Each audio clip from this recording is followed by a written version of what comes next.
Amunisi berkeliaran KUB-BLA Rusia atau drone kamikze sedang beraksi di posisi pasukan Ukraina.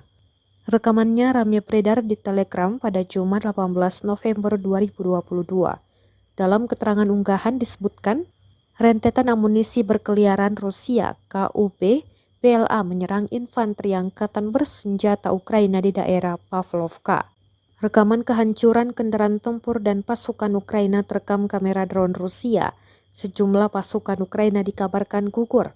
Kendaraan udara tak berawak serang berukuran kecil KUB-BLA pertama kali dipresentasikan pada pameran senjata internasional IDEX 2019 di Abu Dhabi.